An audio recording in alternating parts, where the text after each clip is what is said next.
សូមគោរពជំរាបសួរពុកម៉ែបងប្អូនដែលកំពុងតាមដានទស្សនាវីដេអូ Channel ក្នុងការ3ថ្ងៃនេះខ្ញុំមានវីដេអូមួយទៀតមកបញ្ជាក់ជូនពុកម៉ែបងប្អូនអំពីដើមនារឹសបង្គីបាទដើមបង្គីនេះខាងមុខហ្នឹងដោយសារតែវីដេអូមុនខ្ញុំថតមិនសូវច្បាស់បាទហើយមានបងប្អូនច្រើនអ្នកដែរបាទឆាតមកប្រាប់ថាសូមឲ្យធ្វើវីដេអូថ្មីទៀតដើម្បីឲ្យច្បាស់បាទឲ្យបានស្គាល់រឿងបង្គីច្បាស់បាទនេះអញ្ចឹងរឿងបង្គីបែបហ្នឹងហើយកន្លែងដុះគឺតំបន់ភ្នំនេះខាងមុខនេះគឺសុទ្ធតែជាព្រៃភ្នំបាទហើយភ្នំនេះគឺជាភ្នំកាច់ផ្កាបាទហើយបញ្ជាក់ជូនពុកម៉ែបងប្អូនថារឿងបង្គីនេះគឺដុះនៅ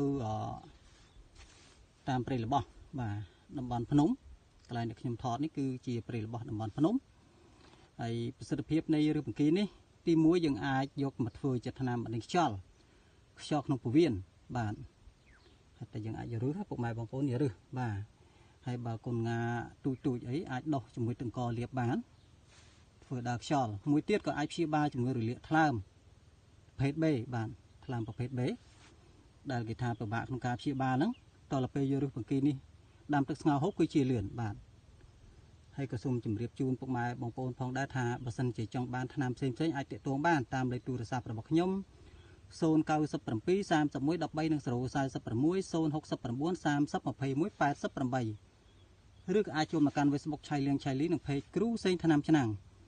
ឬក៏អាចតាក់ទងតាម Telegram តាមរយៈលេខ097 31 13 046ដែលមានឈ្មោះថាគ្រូសេងថ្នាំឆ្នាំងដូចគ្នាបាទ